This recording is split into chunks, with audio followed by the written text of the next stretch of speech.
My name is Mark.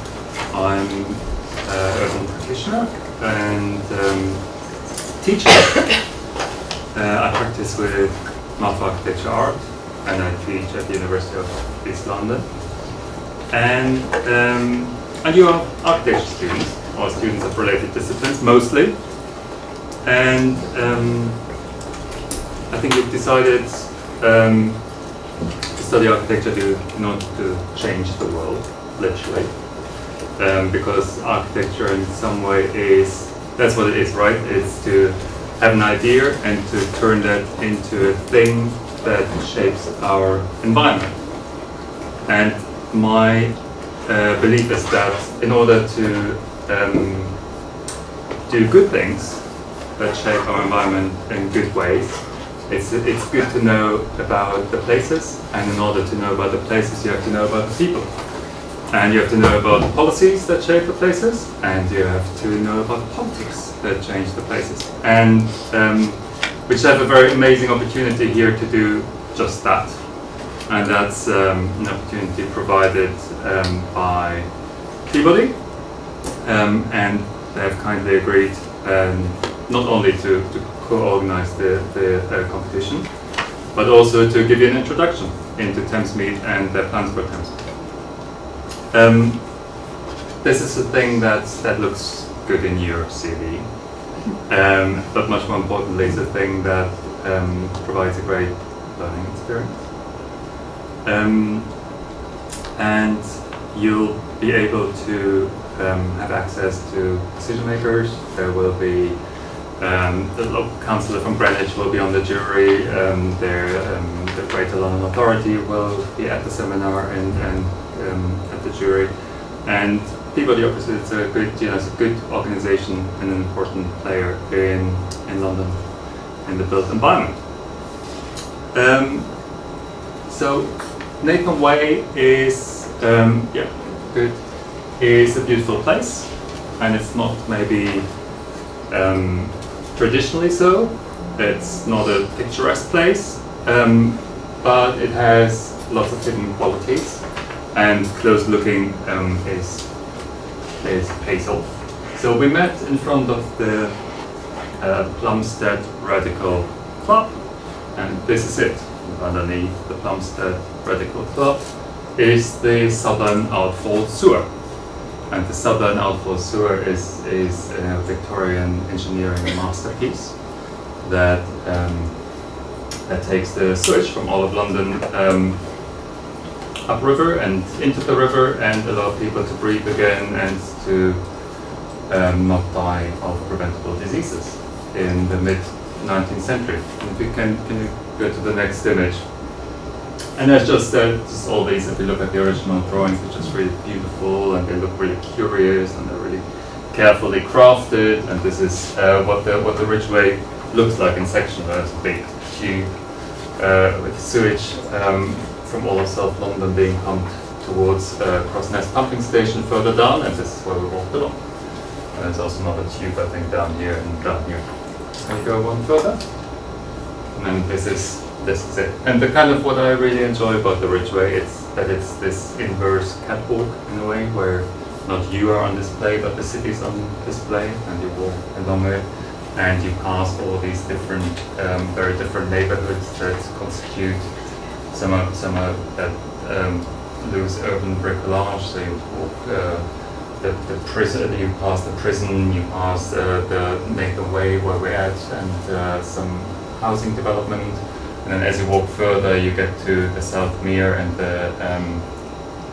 and the new town development of Thamesmead, which you might know from pictures and from films such as Clockwork Orange, and you might have been boating there or had a drink in the lakeside centre before it closed down. And then you just discover some of the marshland as you walk further, and the kind of Harmony Corrine overground golf course that's really weird before you get to the Thames. It's just beautiful.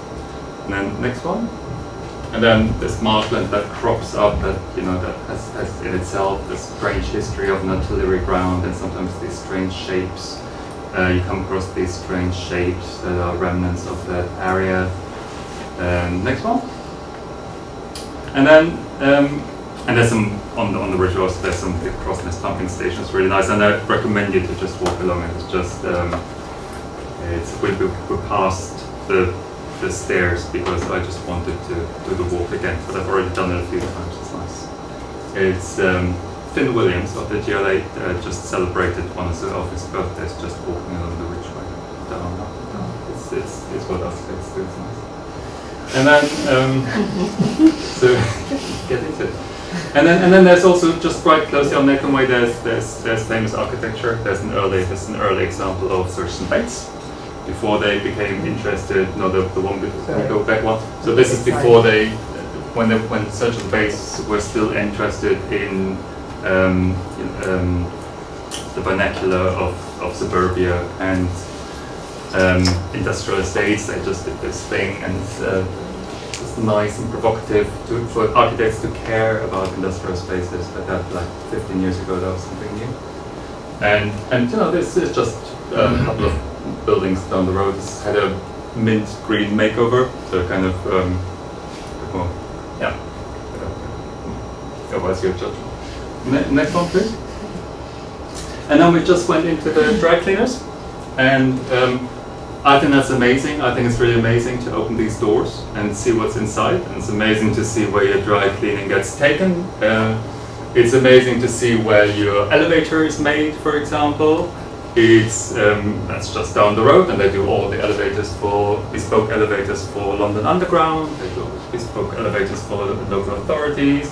And then if you go the other way, for example, there's this prop maker here, so you get really strange things, and you see the Ridgeway on the other side, and just all these actually quite picturesque and beautiful moments.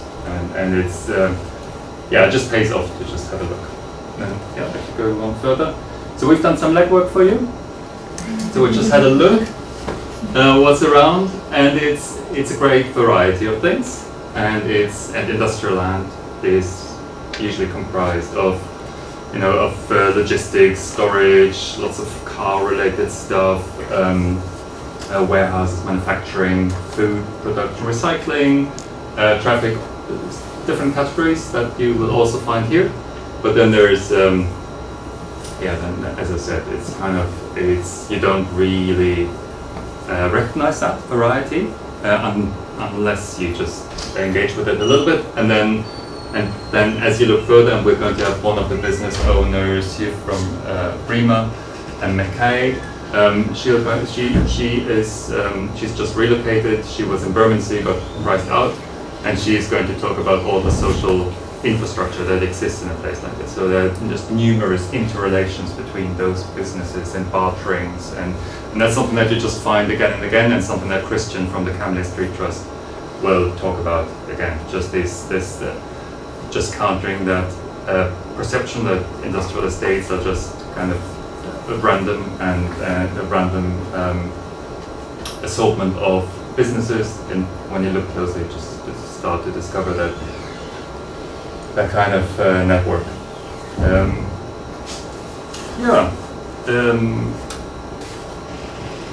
That's available as part of the brief. The brief is short, it's 4 pages, and it should be available for download now. Next one, please. Now within that area we have the shaded area is the freehold of the shaded area is owned by Peabody. So we're currently here. This is where the dry cleaner was. This is where the prop maker is. This is where our speaker will come from. And we thought, and this is what I talked about earlier on the Ridgeway, it's the housing zone. So that is allocated as a housing zone. So the first site sits right next to the housing zone, and that lends itself to explore that relationship. The second site, and they're big sites, and you can just either look at the whole site if that's your thing, or you can look at a part of the site only. And the second site, I think this is an interesting one because it just makes that direct relationship in between the Nathan Way and the Ridgeway, and that lends itself to explore wider connection to the wider setting by the Ridgeway, and that's kind of underused but amazing resource. And then the third site is the site of your choosing. So you just pick one within these shaded areas. Yeah, and that's it from me for now. There's a couple of seminars in the coming days, and I've mentioned some of the speakers. I think the first one is just going to explain the basics of, I think the competition text promised a real client, a real place, and a hot topic. So the hot topic is going to be introduced tomorrow with specialists in the field. And then the day after, we're just going to see proposals, both from practitioners and students. And the site we've started to look at, and the real client is here with us, and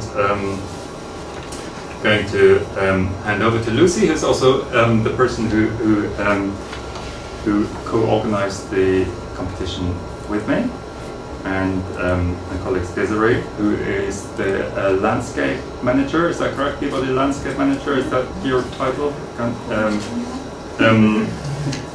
Adriana is head of cultural strategy, and Nick is going to talk about Nathan Way, and you are head of strategy and investment. And yeah, is that correct? Yeah, commercial property. Commercial property, very fitting. Great, over to you. Okay, lovely. And if you have questions afterwards, then we're around. And welcome to Thamesmead. Welcome to Nathan Way. So Peabody, does everyone know who Peabody is? Yeah, general knowledge. Great. So we're a social housing provider in London. This is quite a helpful map just to show you kind of our spread across London and the number of properties we have. But the most helpful bit in this map is to show you where Thamesmead is, just in case anyone's not clear how you got here or where you are.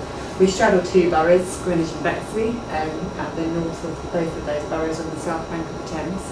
So we have to sit between two very different local authorities, very different colours, should we say, in terms of their political leaning. Next slide, please. And then Thamesmead itself is really, can only be described as a master plan boundary. It's not officially a town, it's not officially any kind of statistical boundary. In fact, it doesn't follow the statistical boundaries we'd like it to. It makes it very hard to actually put that data together. What it is a master plan boundary from the 1960s when the Greater London Council was looking to create a new town here in this part of the world. It stretches across 750 hectares, which to try and get an understanding of how big that is, if you were to transpose Thamesmead onto central London, it would extend from Bond Street in the west to Liverpool Street in the east, and from Angel in the north to the river in the south. So it's actually a huge space, which is quite hard to get a sense of when you just come from a kind of quick walk around. So please.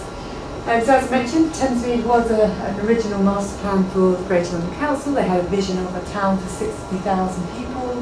There was going to be a marina on the river, there was a cinema and leisure facilities and all sorts of fantastic and wonderful things. Next slide please. And that's the master plan they had for the area. Next slide please. But they got as far as the first couple of phases of that original master plan. As Mark already mentioned, this is that first phase which most people will know, those iconic towers from Clockwork Orange and the like. This is Southmere Lake, that's the brutalist architecture that was brought forward in those late 1960s and early 1970s. So this is the South Thamesmead area, which I'll come to talk to you about later in terms of our plans for the future.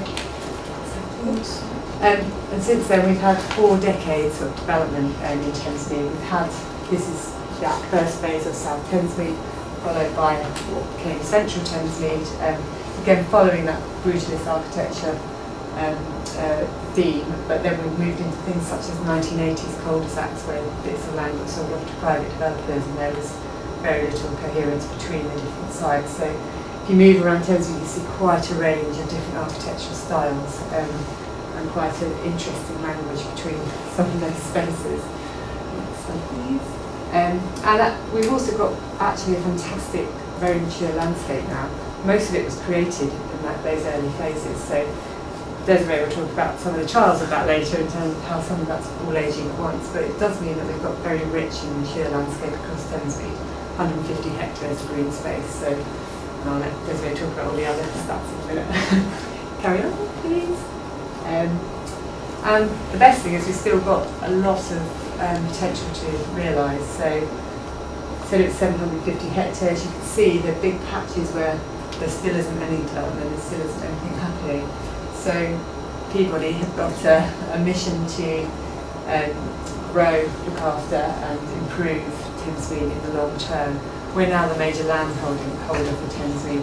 We acquire the different assets that owned all different parts of Thamesmead in the last 3 years. So we own most of that 750 hectares and we have the opportunity now to do something quite big in the area.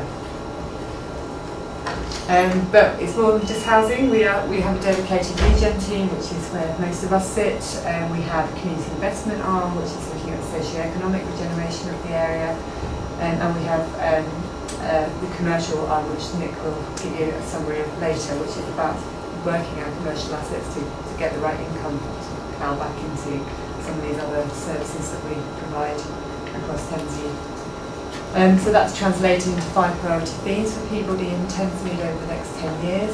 Lots around neighbourhood renewal, which is looking at some of those old buildings and trying to improve those and the spaces around them. Creating new homes, I'll come on to that a bit more in a minute. Putting Thamesmead on the map, which my colleague Adriana is very much leading on, and she will tell you much more about that later. Community and people, and that's a lot around socio-economic regeneration that needs to tie in with the physical and commercial land that we have, the portfolio that we have in Thamesmead. And to just go through very quickly, so improve services for our residents. I'm sorry, get through these quickly. Improving, refurbing a lot of our buildings, and we have a number of towers. It's very controversial at the moment, but we are looking at the refurbishment of those towers. Next slide please, and then the public realm that fits between all of those spaces. So making sure the buildings are fit for purpose, but that actually the whole area gets that proper uplift that it needs. Next slide please. And as I said, a number of new homes. So we have lots of plans for extending the first couple of phases. One is a new village in Southmead, on the south side of Southmead Lake. So where you saw those iconic towers before, that first phase of development, we are building brand new things to sit beside those towers over the next 5 years. We have a new library, new public square, new retail, new commercial offer. And this all stretches up to the Abbeywood station, which I'll talk about in a moment. We also have a small development of 66 affordable homes, which is happening just up the road by Belmarsh Prison, which Mark touched on earlier. That's going forward in the next couple of years. And then West Thamesmead Gateway, which is the important one for the context of this competition. So this is the site at the end of the road you would have walked past from the Ridgeway that Mark pointed out. This site is currently vacant and has the opportunity for 1,300 homes and extensive commercial space as well. So as we written in the brief, this has to fit next to this industrial land we've got along the way.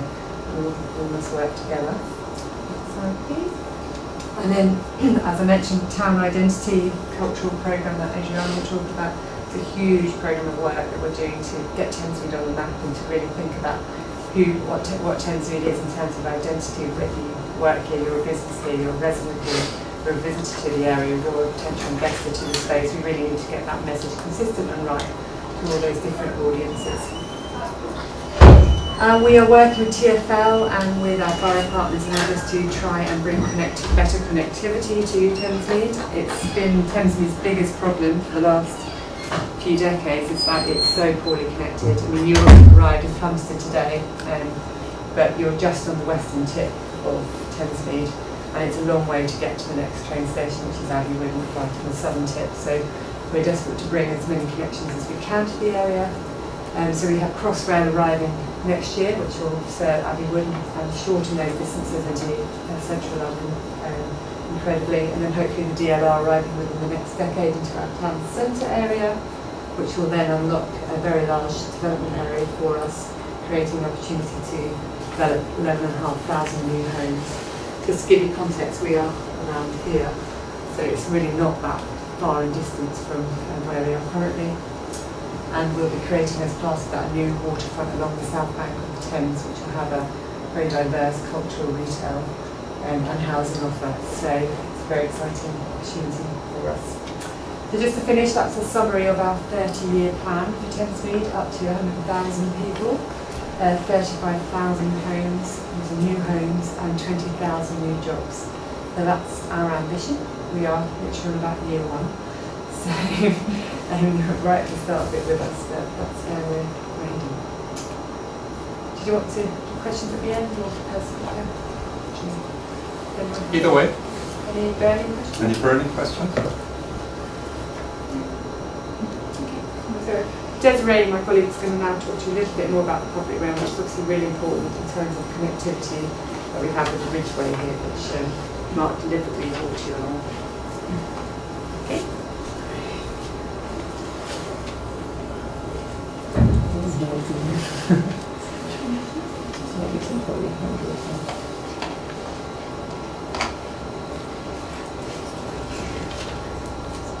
Okay, so once we're getting this up, I'm going to touch a little bit on how the Thamesmead landscape was shaped and how what the role of the Ridgeway is in it. And in order to do that, I need to go back in time a little bit. And what I've got here is a series of maps. I know Mark's touched on the history a little bit. But back in the 18th century, you'll see that's the top left-hand map. You'll see the area currently occupied by Thamesmead. And it was a marshland previously. Over time, the marshland was drained and was used for agricultural use. And what is quite interesting is on the banks of the Thames, you'll see the powder houses that already showed during that time.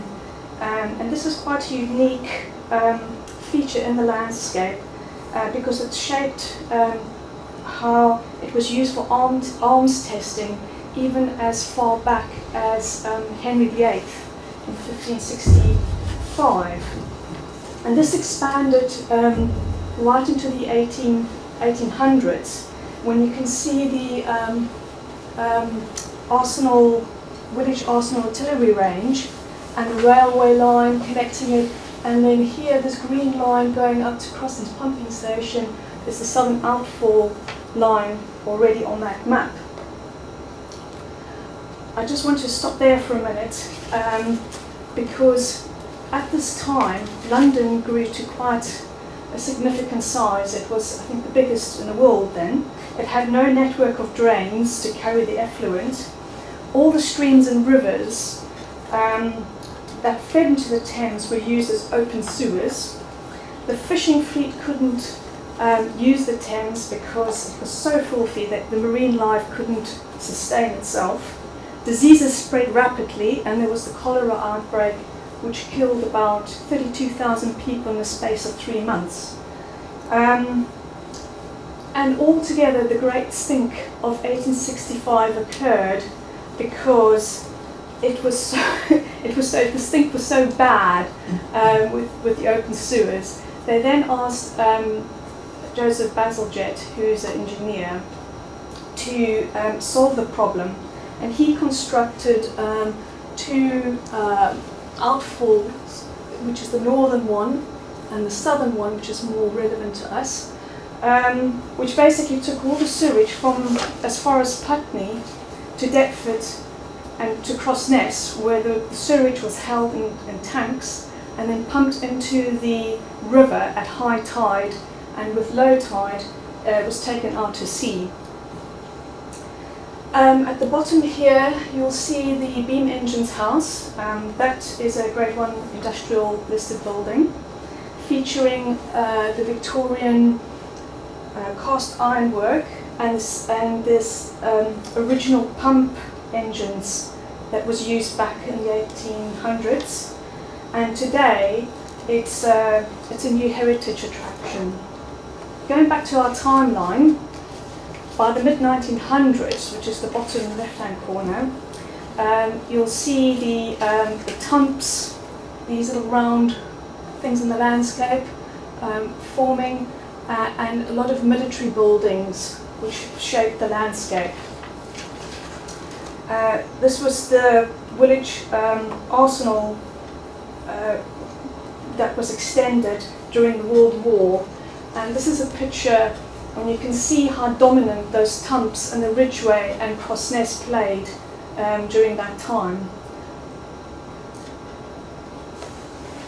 Going back to our timeline, back in the 1960s, that's when Thamesmead was constructed with its network of green and blue spaces. This picture was taken about 50 years ago, and as Lucy showed a picture, this is the first development around Thamsmead, and it was constructed of precast concrete with interconnected walkways at a first level, and there was no habitable space at ground floor due to flood risk. And this resulted in about 3 miles of flood defences raised on the Thames when Thamesmead was built to deal with flooding. What we have here today then is the remnants of the past woven into the landscape fabric of today. The highlighted bits in green and all that is the assets that we own within Peabody, which Lucy already mentioned is about 150 hectares. To put that in context, that's about the same as Hyde and St James Park put together. That's about 165 hectares. Or if you equate it to the Queen Elizabeth Olympic Park, about 100 hectares. So 150 hectares is quite a lot of open space and public realm that we manage. The Ridgeway is not highlighted on here because that's a Thames Water asset which is owned and managed by them.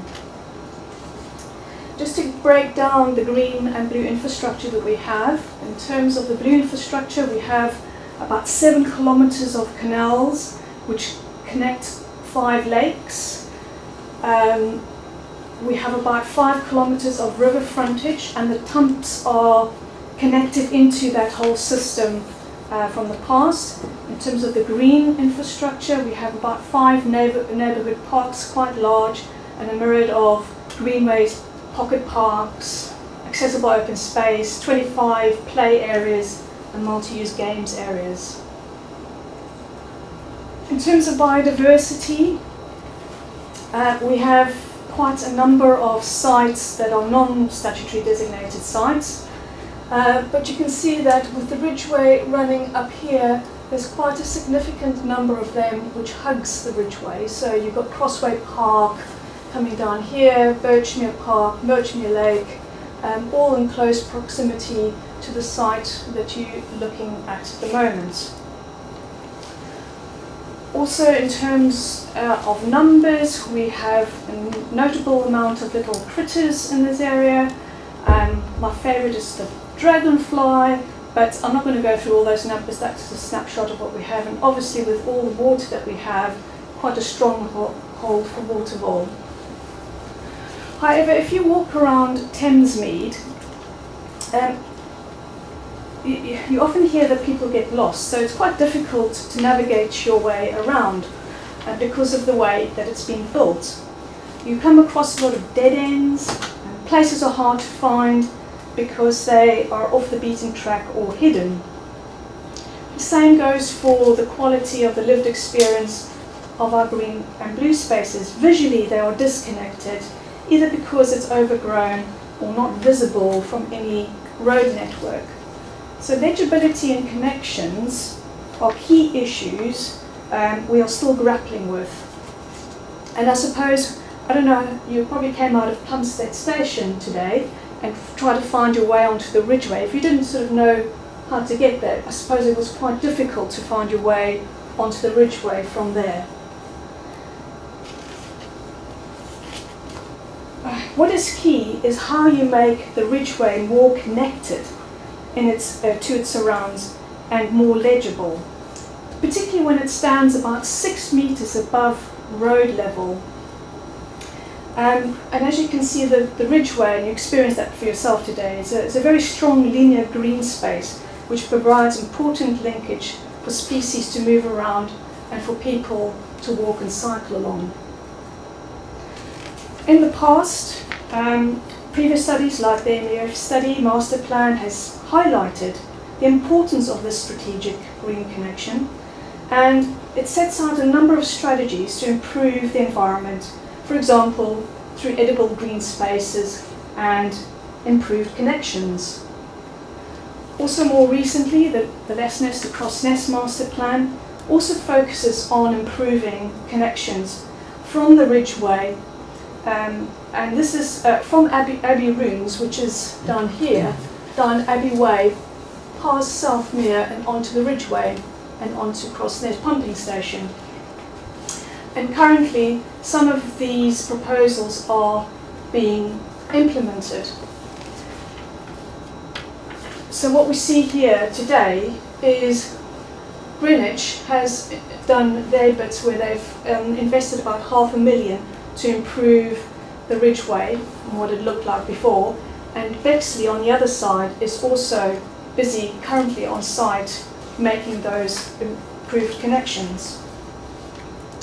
But taking this forward, we have appointed Space Syntax to develop an urban baseline to understand the accessibility and movement, and to provide an evidence base from which we could generate opportunities and test spatial strategies, especially in relation to our green and blue infrastructure, which includes the Ridgeway. And what we have found is that the Ridgeway has very low accessibility levels. So we've now got an evidence base that says that. If you look at the key down here, the blue and light blue means very low, it's very low accessible, and the red is very, very highly accessible. So along here, and the reason for that is because it's largely segregated from the surrounding network. You probably find about a handful of connections over the Ridgeway to connect North and South Thamesmead. However, what this study suggests is that multiple and direct connections are required to reintegrate the Ridgeway with the surrounding area. Now, if we go back to the model of the existing spatial accessibility, we'll see that the Ridgeway and the surrounding area features very low on the scale for accessibility. However, if we theoretically, by this little map, create more connections and we drop that into the model, you'll see that not only the Ridgeway but all the surrounding areas also increases in terms of its accessibility. Just in terms of where your site is, it's here, Plumstead Station, which is halfway between Plumstead Station and Abbeywood. So if I just go back again, the existing levels of accessibility, and you make extra connections, it improves that significantly. So to end, although the Ridgeway may present some physical challenges and what may seem like a barrier in the landscape, it also offers great opportunities to knit the surrounding area together by taking inspiration from the historical cultural landscape that it offers. And these are just some slides that we have developed recently near Sporting Club Thamesmead. That's looking back at the Ridgeway from the Sporting Club. And that's a connection near the link. Thank you. Thank you. Did anyone have any questions? Is this Space Syntax strategy public in any way?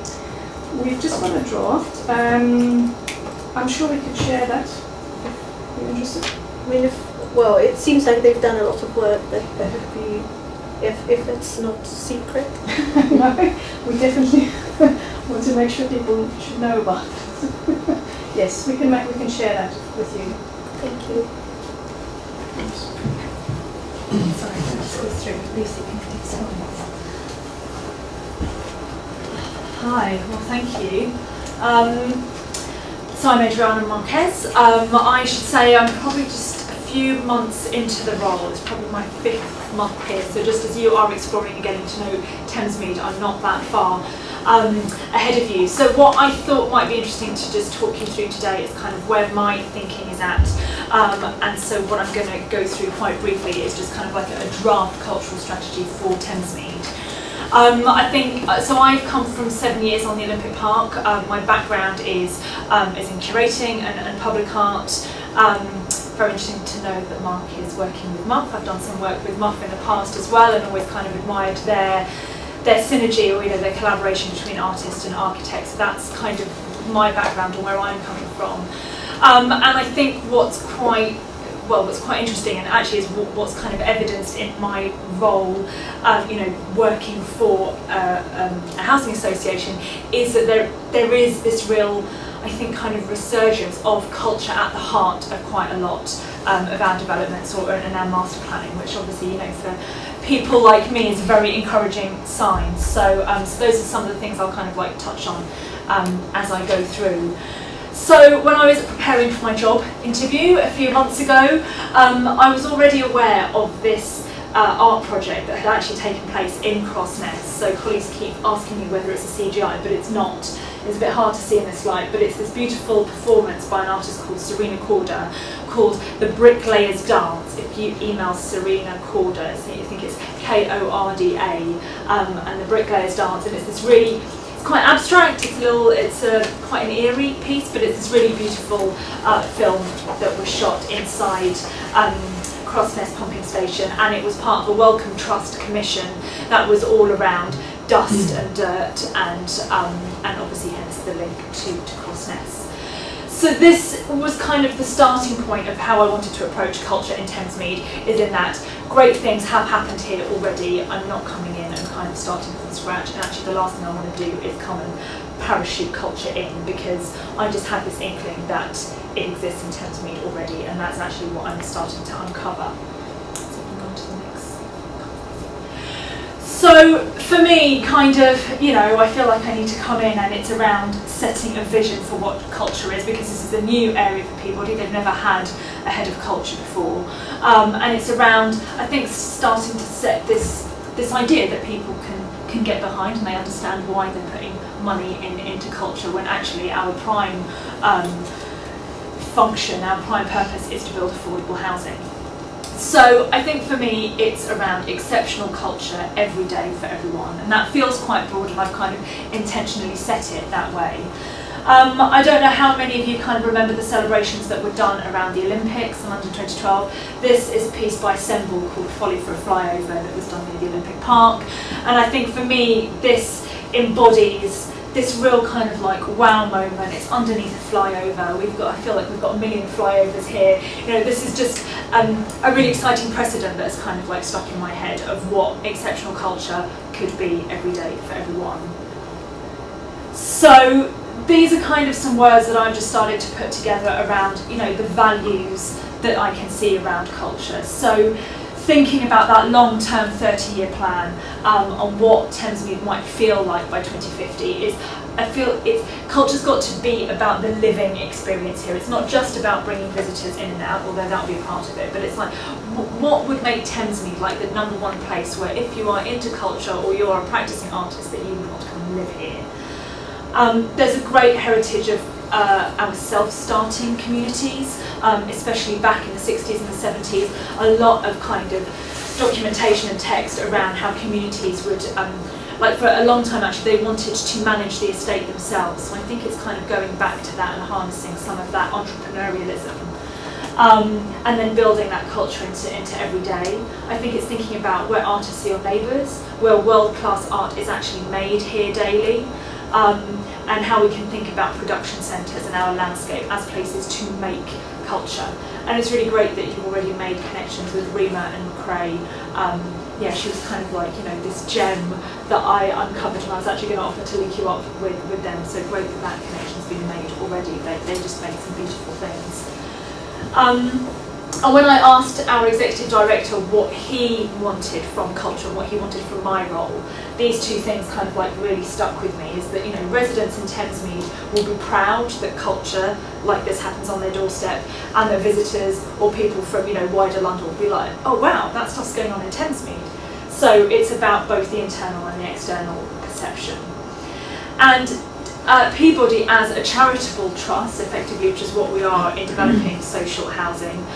So we were founded by George Peabody back, you know, around 150 years ago, and his vision was very much around providing a sense of purpose and a feeling of belonging. And I actually think that if culture, when it's done properly, just intrinsically does those two things. And going back to this idea of, I had this really strong feeling that culture existed in Thamesmead already. I think it's around that a culture is a giant made up of hundreds of initiatives. There are so many things happening already, and actually it's about telling them as one story, and that creating our vision for culture. So I'm just going to talk very briefly kind of about my approach, and then kind of like the 5 big ideas that anchor into our delivery strategy. So involve people in an idea, community is the theme. That's from a previous project by Public Works. I don't know if any of you have come across them. Also another, you know, fantastic group of artists and architects. I don't think I need to say more. I think it's just, you know, you've got to start with the people. Let's move on. So I think the way that I'm approaching it is that it's you've got to have that bottom up meeting the top down. So my mandate was very much around this, you know, we'll come in and put Thamesmead on the map. And I just kind of morally and just intrinsically think we can't put Thamesmead on the map unless we actually fully understand what Thamesmead is. It's got to come from what's here already. So I think it's around this idea of embedding culture in everyday life first. It's around looking at the local cultural jobs that are here, embedding our landscape with public art. I've started this monthly cultural forum, which is just like this open meeting where I'm starting to get to meet local filmmakers, local artists, graphic designers, the local vicar. I mean, we have lots, but you know, one in particular has come along. There's a head teacher that comes. So it seems to be a place where, you know, culture is something that the local community is interested in. And then that has got to be kind of the receptor for any bigger culture that we bring in further down the line. So if we start talking about, you know, bigger cultural spaces, exhibition spaces, big festivals, you've got to have the community here that is, you know, excited and willing to kind of like take that on, hence my quite cheesy symbol of the plug. One has got to plug into the other. So just taking a really kind of practical example, I, you know, have been mentioned by many people that we need a cinema here. Sure, I can bring a cinema here, you know, that shouldn't be too difficult, she says. But bring a cinema here, you get a cinema, you know, then it could be like many other places in London that just have a cinema. If you have a cinema that then regularly hosts workshops and screens films by local young people, by local filmmakers, then it starts to become a very different proposition about what it says about Thamesmead as a cultural place and as a place of cultural production. So that's where that thinking comes from. So I'm really glad that Mark mentioned politics and policy, and this is something that, again, I feel like we're in quite an unprecedented time. And I think if you look at the policies being developed out of the GLA and the emphasis that Sadiq Khan put on culture in his manifesto, there's kind of like 5 main schemes, policies that are emerging out of the GLA at the moment that I would urge you all to take a look at. The Thames Gateway Production Corridor is one that impacts on here particularly, so they are literally looking at from central London, following both banks or shores of the Thames right out towards the coast, so it also brings in Essex and Kent. And the Gateway Production Corridor is around world-class large production spaces where culture can be made. And I think one of the drivers for this was that we lost, I can't remember what film production it was now, but you know, we lost a film production to the States because we just didn't have those state-of-the-art film studios here. So there's now a plan for film studios to be developed in Barking and Dagenham.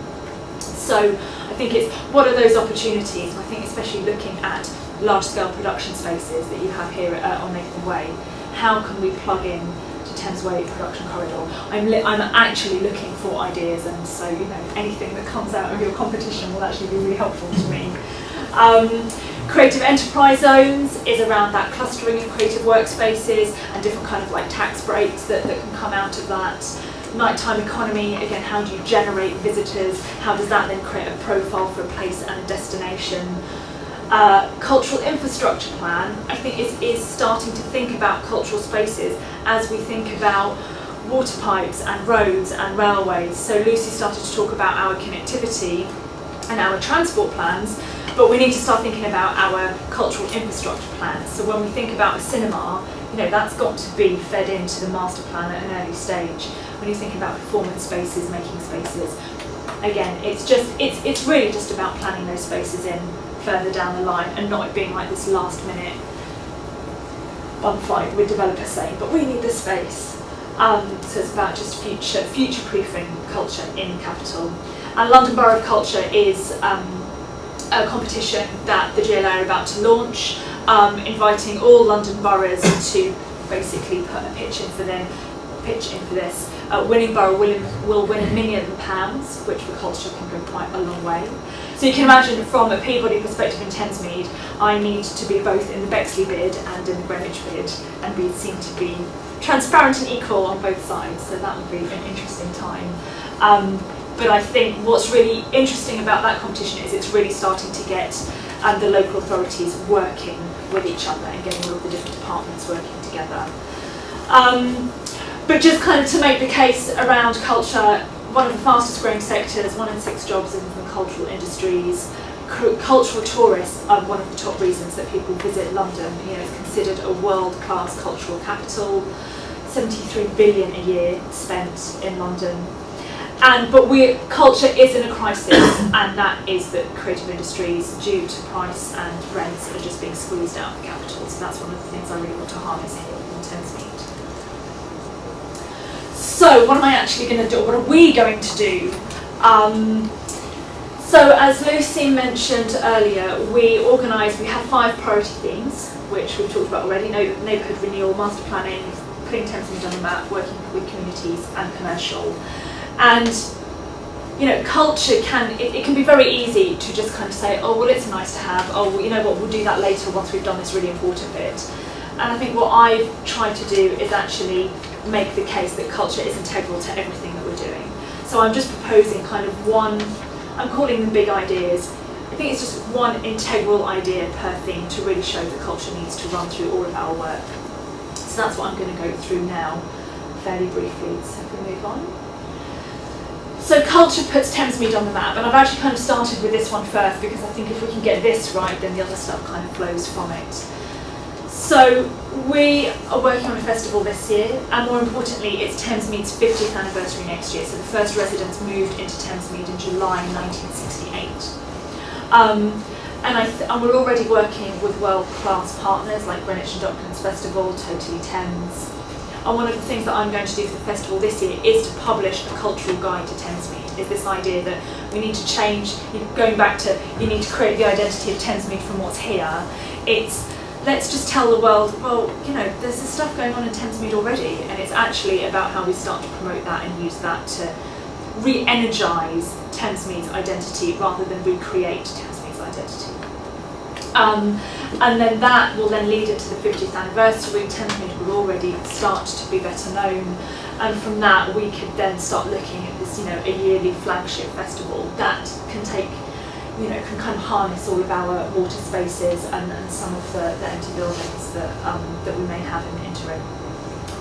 So if we move on. So culture and communities, you know, I believe so much in, again, back to that sense of culture giving you a sense of purpose and belonging. So we do have a community investment team, which is the Peabody Community Foundation, and this is where I'm just working really hand in glove with that team. So it's the Thamesmead Culture Forum that I talked about, really starting to get local residents and creatives to have their own voice on what they want to see here, weaving culture into schools, into youth radio, film experience, film work experience with Film Fixer, who manage all of our location filming. Clockwork Orange has been mentioned. The Misfits, Kaiser Chiefs filmed one of their music videos here, and Kia Advert, Lucas Aid Advert, countless more. Thamesmead continues to be you know, this real kind of like hotspot for film location.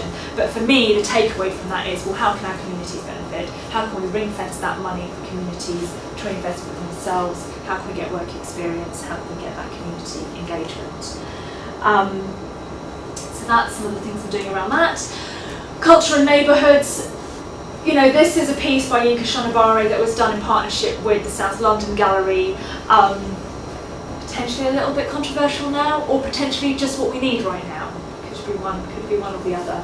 But I think it's about this approach of flagship public art and integrated public art. You know, the one thing I said about the Olympics is that, you know, over my dead body would we have a bronze statue of somebody throwing a discus, and you know, that's it's getting back to that artist and architect collaboration.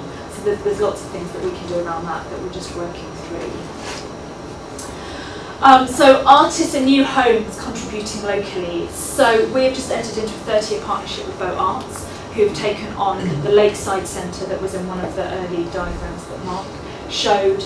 And what we're doing with Bow Arts is we're also providing some temporary housing, which we will then work into becoming longer term housing for artists, so that they can live here affordably as well as working here affordably. And it's this idea that, you know, artists also want to invest and settle down and you know, invest in their community. So my aim is 1% of artists, by the time we get to 2050, 1% of the population are artists that contribute locally. Here is Rena's studio. She's already doing that. I mean, she already wants to run these workshops for free at the weekend for, you know, local kids, which is amazing. So that's, yeah, where I see that bit coming in. And the last slide on commercial. So for me, I think this is where I'll be working closely with Nick's team. It's both about, you know, the larger scale meanwhile uses. This is a secret cinema production, again looking at kind of like that visitor profile. But I really feel that we can only break secret cinema here once we've done a bit more work with the community and they are on board to kind of, you know, welcome them. The smaller scale stuff that we can start doing now is some of those, you know, some of it is interim, some of it is about just longer term spaces for the community to be able to produce and make work, exhibit work. But then that's got to become part of the cultural infrastructure plan that weaves back into the master planning. So it goes back to demonstrating that, you know, culture is interlinked into everything. And then and it's great that so many of my colleagues have also shown historical images, and that Mark also started with historical images. And I think it's really just that reinforcement of, you know, don't forget that this place is unique, like any place is unique. So I would just urge you in your competition to not forget history and forget the first utopian visions for Thamesmead and what's gone here wrong before. So that's where I'm at, and that's where I end. Any questions for Adriana? You mentioned the monthly meeting you have Yes. with artists. Is Yes. there any way you could join that? Yeah. So the dates are on the website. If you go onto the Thamesmead now and search for Culture Forum, the next one is on the 19th of July at the Sporting Club from 5 till 7. So that's the general Thamesmead website, which you may not have had yet, but it's www.thamesmeadnow.org.uk. But yeah, more than welcome. And you know, and what I try and do in those meetings is I just host and facilitate them, but people bring their own agenda items and things to talk about. So if any of you wanted to talk about the competition as well, we're happy to give you, like, you know, a few minutes to say a few words about that. All right, thank you. So Nick's now going to bring us back to Nathan Way in a way and talk about our wider commercial portfolio and some of our plans for that. Thanks very much. I've got some historic images, but unfortunately they're sheds, they're not, not as attractive, so that's the major one to do. This is just a slide that we used recently for our development committee, which shows the ownership of Peabody's commercial assets across Thamesmead. The only thing that's not on there, we've got Peabody took over Galleon's Housing Association in 2013, and a subsidiary of Galleon's was Tilton Land, which came out of the London County Council, which was an investor developer in primarily industrial and retail properties. So you can see here that across over towards Belvedere and then across towards Plumstead and up on here, you've got a combination of industrial retail assets, commercial development land, sites which are for future development. This is the Thames, what's the name of that? Do see the name that we've recently labelled that? Thamesmead waterfront. Thamesmead waterfront. So X thousand homes, about 1 million square feet of commercial space, and it was in one of the property journals about 2 or 3 months ago, and I had no idea it was going in, and the phone and email was red hot when they looked at 1 million square feet. This is Nathan Way, and as you can see, there's quite a disparate ownership between the leasehold properties, where they can be anything from 5 to 10 years, and then the long leasehold interests, where we've actually sold a lease to the occupier.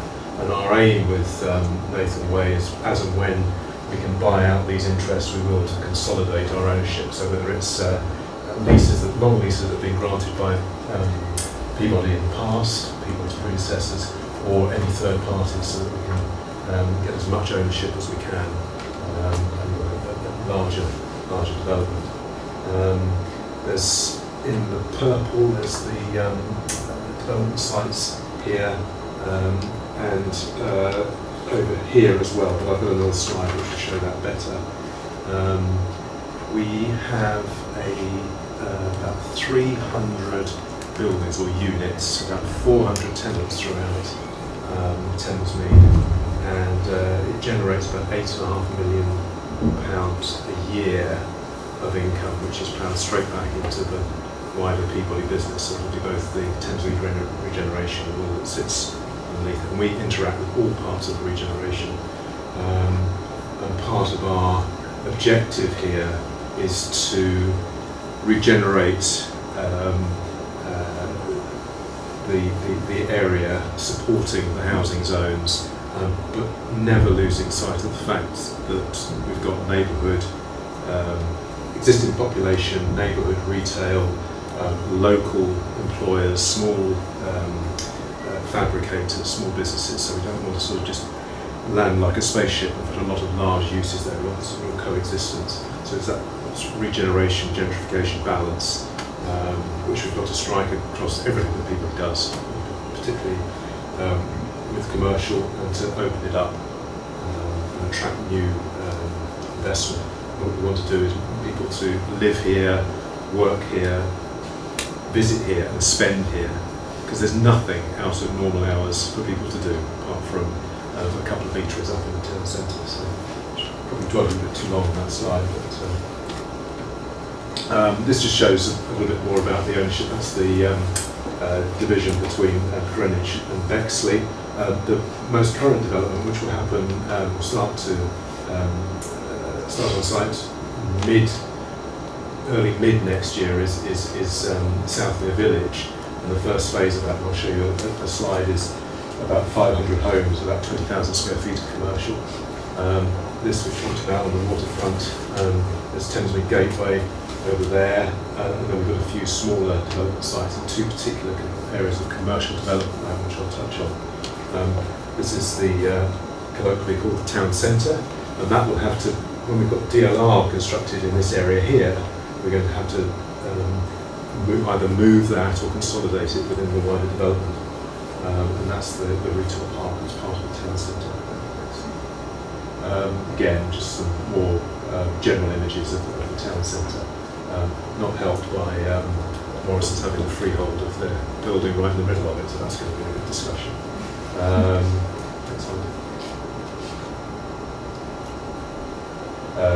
The reach, the reason I put that on, that's the existing reach, but directly opposite here, we're just about to break ground on 60 shared ownerships and flats, and at ground floor level there'll be a nursery, about 4,000 square feet.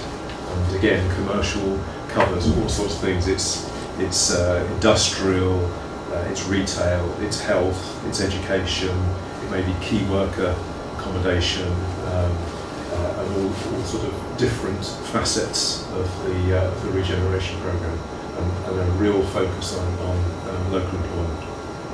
This one. A few sheds. Just to point out this one, this is a 500 square feet starter unit, again, absolutely vital. So everything we're doing, although it will be on a large scale, will we've got to keep that balance between the existing operators. There's some of them which we'd like to move, the really noxious users, we wouldn't mind moving to the periphery. And there's a real challenge for us in terms of the residential and commercial, particularly industrial coexistence, either co-located or adjacent. It's been done successfully elsewhere, and it's something that we're looking at quite closely at the moment.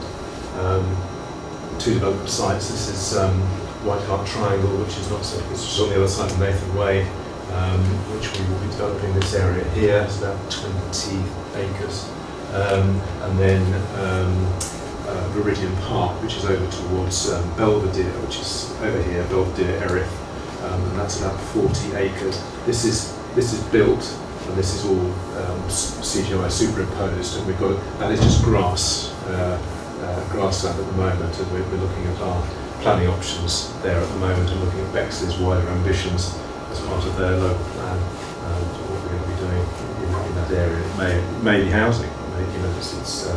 And a lot of the things we're doing at the moment is how future housing zones, which may come online in 10, 15 years' time, is to manage the income and get possession of these spaces as and when we need them. It's just at the end of, sorry, it's a rather dull slide, but it just shows the housing zone, Griffith Way, Thames Gateway. That's the main area. This is the Clasbury cycle, which we just bought back. That went into liquidation. That's one of your study sites, which is this one here opposite. So we've just gone out to 4 developers under a development agreement to look at I can't remember how many homes there are, but it's about 45,000 square feet of commercial. 1,300 homes. So this is where earlier I called it West Thamesmead Gateway. We've kind of rebranded it. So that's that development site you would have passed when you were on the Ridgeway. I always get the commercial statistics reasonably accurate, like the residential ones. So that's probably going to be occurring next year as well. So that's she's just come here. Next one is just south of it. I know you've seen the slide already. This is 1,500 homes over 3 phases. This is the first phase, Southmere, which is 525 homes. I did remember it. And about 20,000 square feet of commercial space. This used to be called Tavy Bridge. So it did have commercial element, but nowhere near as large. And our challenge at the moment, with this coming on, is going to be completed in early 2021, sort of in the first major development of housing zones, is trying to have a strategy that avoids lots of dead frontages and sort of desert at ground floor, so the animation, the occupancy, embracing local occupiers, relocating or starting up new units, new businesses, and then obviously leading into when the place is established with corporate occupiers. And I think Peabody will probably have to put some of its own resource and money into making those spaces work. So that's quite a challenge, because we're doing that alongside the wider commercial strategy for the whole of Thamesmead. Everything is linked. If you do something here, it may have an effect elsewhere in Thamesmead. But the advantage of Peabody is that because it's a housing association, it can afford to take a long-term view, so it can take a short-term loss for wider regeneration benefit or our social aims, etc., etc. So it's actually quite a refreshing environment to be in. So you don't have to go for the traditional house builder approach, which is just to sort of abide by planning and then just leave. This is a long-term with long-term custodians, long-term investors. So it's quite interesting. But making decisions are very important, because so everything we do here is going to have an effect on the wider Thamesmead.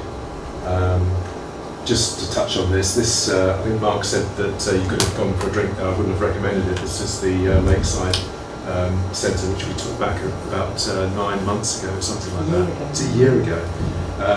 And it used to be a really well-loved place, but it kind of fell into a bit of bad use and occupation. We've taken it back, and with the benefit of some GLA funding, got £1 million and a lease to Beaux Arts, and that will be next year. That'll be a cultural centre, cafe, home to artist studios, etc., etc. Very, very exciting. And just to point out, I mean, in terms of meanwhile use, we've got to roll out our meanwhile use strategy. That's what we indeed call it, and that could be anything from an event for one day to, say, a 30-year lease. And we've done it elsewhere in the Peabody portfolio. We've got a large market in just by the Elephant Castle, which, whilst we're holding these sites, it's the start, it's the seed of the. It sets the tone for the longer term development. So my team looks after all of the meanwhile uses on our sites. So it's a fantastic anchor meanwhile use, if there is such a thing. I haven't really got any dedicated slides for Nathan Way. Nathan Way is in quite disparate ownership. You've seen, and they're very, very helpful, really helpful for me to look at the work that Mark did to show the various uses, but fascinating sort of ecosystem of different users and how they're all connected. And we've got to maintain that balance between the existing, with a couple of exceptions, the existing users and the people that we're bringing in, and the wider development that we're trying to do. Clustering is another phrase that we use a lot in terms of similar and core businesses. So that's a little sort of overview of Peabody commercial. Is there a lot of demand for the industrial spaces on Nathan Way? Or is it yes, very much so. I mean, in Nathan Way we're fully let, and usually space comes available due to failure. Tenant failure, which does happen, particularly at the lower end. Yeah. But the rents have come right up, and space. We tend to refurbish space when it comes back to us to make it suitable for purpose, and it's usually let before we finish the refurb. That's not to say that other areas, for example, Haley Road, which if you saw that Meridian Park, there's an industrial area which is over towards Belvedere, which has got some large warehouses. And they've become quite obsolete because they're like 30, 40, 50,000 square feet plus. I think many of them are two now, and you only need one occupier, but they stick. There's a lot of capital expenditures to go in to make those occupied. The smaller units, certainly around Nathan Way, are very, very active. What's a good unit size? Sorry? What would be a good unit size? Well, you've got the nursery units, which are about 500 square feet, and those just, there's a waiting list for those. And then anything sort of sub 10,000, I would say, will go very, very quickly, either to existing operators in the locality or to incoming occupiers as well. Yeah, I was wondering, first, what type of uses are there in terms of, is it all light industrial or heavy industrial? It's a real mixture, and Terry, who's the director here, Terry Adams, he's worked in Thamesmead for Tilford and its predecessor for 22 years. I'm a new kid on the block, not to property, but to Thamesmead. And we were trying to summarise what the businesses were. Obviously we mentioned about the ownership. There's such a range. We've got some quite heavy industrial. There's a sort of scrapyard down here, and there's a few sort of what we call, the sort of heavy industrial uses as well. There's a lot of food processing, food manufacture, and then a really diverse range. Big African cash and carry opposite. Digital printing, graphics. And is there an idea to retain some heavy industrial alongside more light industrial and then crossing over, or is there a tendency more towards? I think, there's as I say, there's only a couple of uses which don't sit well in terms of housing zone adjacency, if you like. So it's such a vast area that there's very little that we'd like to consolidate and change, maybe with a buffer, some of the heavier industrial uses in certain areas, looking at ways of having coexistence of residential against light industrial, even at the same development. It's been done elsewhere. Seagrove have done that out in West London with the old vinyl factory. I think that's which I'm going to see soon, and some other examples, and on the continent. And then we're going to be looking, I mean, this is seen as a logistics area, so, haulage, distribution, warehouse, whatever. And the thing is about those, they're not big employers. We want to have commercial uses that are going to generate jobs, not only because Peabody have undertaken to do that, but obviously Bexing and Greenwich want us to do that as well. Yeah, now looking at the... and it's not an exact science. Great question. Oh yes. Sorry. In terms of the main values and the collaboration with the arts, Yes. how long is there the intent to leave artists living and working there? Is there another motive to have this actor? I think it's, What was the question? is it the period that the artists are going to be in? I suppose there's two issues. There's the arts within the centre, and then there's an sort of wider undertaking, isn't it, to house artists within. Sorry, can you repeat the question? Yeah, I was wondering how long artists can live and work in the space in terms of a bigger master plan for the future. Because it's called Mean Art Space, I was wondering what the other use would be in the future.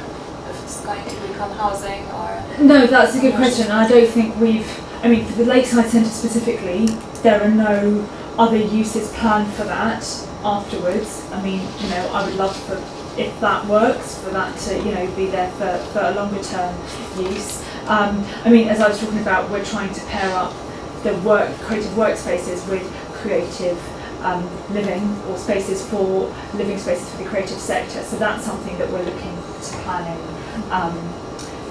in perpetuity as well. I guess it goes back to that point around the cultural infrastructure plan. It's around the Lakeside Centre as the beginning, and what we want to do is to then find other permanent uses for culture and production spaces within, like say the Thamesmead waterfront, that we still have enough time to plan that so it can be permanent. I was wondering for the demand for these commercial spaces, particularly smaller units, is it from is it sort of from quite established businesses, or do you have demand from new businesses, and also is it from people who live locally, or is it people who live all over London, quite far away sometimes? I suppose the answer is it's a combination. There are established businesses in Thamesmead, and for example, I think you know more about this than I do. In Charlton, there's a lot of displacement from other areas where there's sort of residential development, and so there's going to be a lot of businesses within those areas that where Thamesmead could be a good new home. But it's a combination of people setting up businesses, people expanding within Thamesmead. We are going to, and bear in mind we're still very early in the process, but there's a big sort of this piece of jigsaw. We're going to be trying to encourage new occupiers, nationals, because at the end of the day we want income. We want long-term, secure, stable, as it can be, income to fund our wider ambitions. I was also, sorry, just to explain that. I was wondering also, do you feel like there's demand from startups in the area?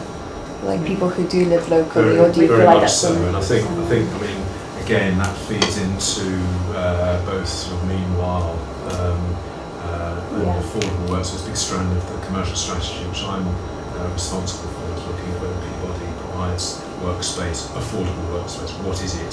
How long does it go? Where do you pay the rent, etc., etc.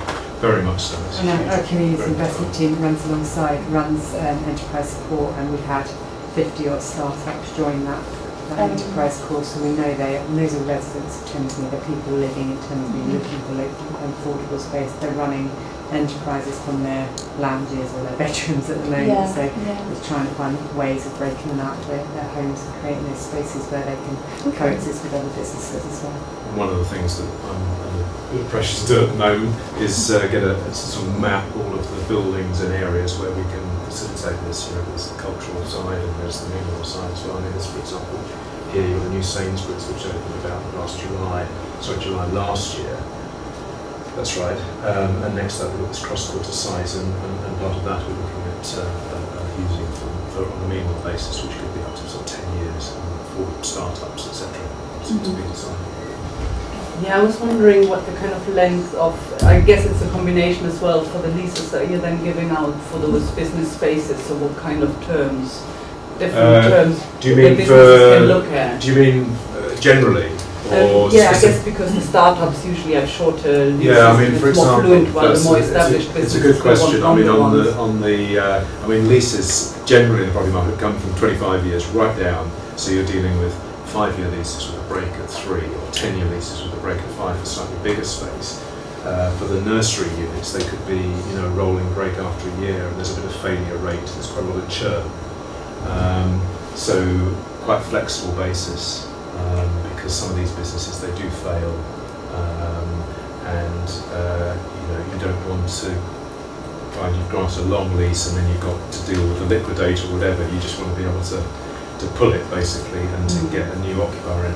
With meanwhile uses, normally people are on sort of 3 months and then on a sort of monthly, or 6 months and then a monthly break on an all-up fee, so everything's included. So it's just turnkey. You come in, you've got a space, and you can run your business or a few desks or whatever. Yeah. And for the more established ones, are you looking as well to kind of then offer things that obviously feel more stable for them? Because I guess there's that difference between the startup units that need that flexibility, while the more established businesses need the security of being able to. No, that's absolutely right. I mean, we want to remind it again. It's to do with the covenant, i.e., someone's ability to continue to exist and pay their rent, etc. You'll want as long a lease as possible, but still, businesses can't predict what's going to happen. I mean, retailing is an example. You don't know what retail is going to be next year, so they'll want to build in flexibility, and that's a big challenge for us as well, is to build flexibility into our development and at the ground floor level, because retailing is going to change, and it might not be retail. It might just be like the Amazon store, just go and pick something up. It might be like showroom space, so people just go and have a look at something and then buy it in a different manner. So it's quite a challenge at the moment, because we're putting something new and we don't know what the market's going to be. So it's and we're going to speculatively develop this area and this area as well. So yeah. Thank you. Lucy, are you saying that we have to be out in 5 minutes? We have to leave soon, yeah, sorry. Do you want to come to the front? Just for one last question or two, and Adriana, and so you're on screen, on the camera. I had one question, which was about the adjacency of you're showing all the towers and marinas and it's all, and then there's industry and workspace, and that's really important, and you want to retain it, and the two sit side to side. How is that going to work?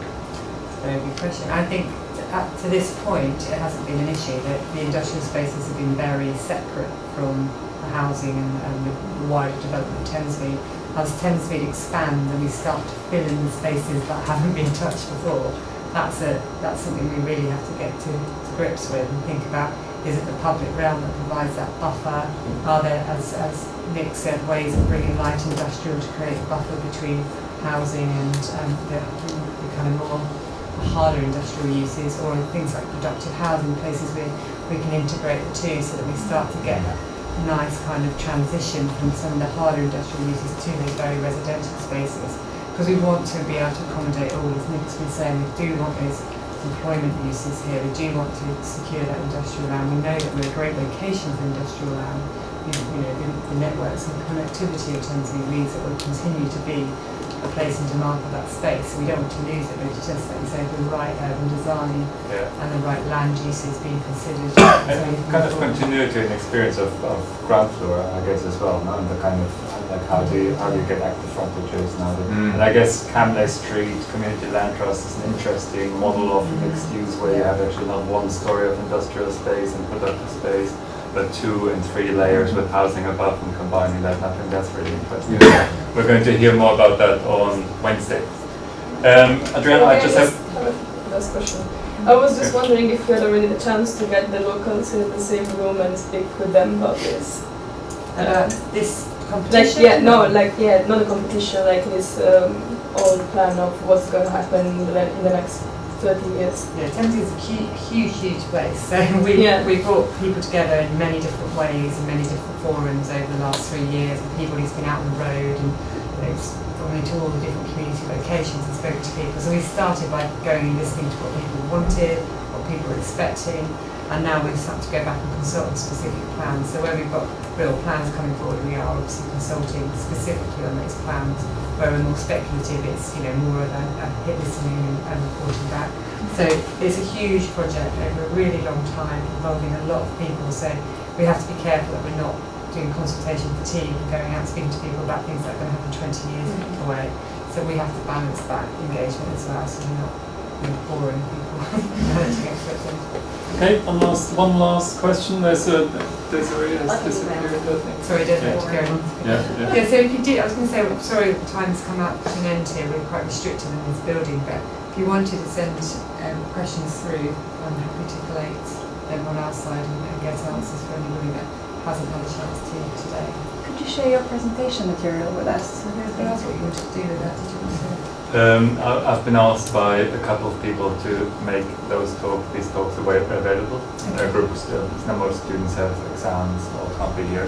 So I think I'll make that. If you gave me a presentation, I could try and combine the two. Yeah. Thank you very much.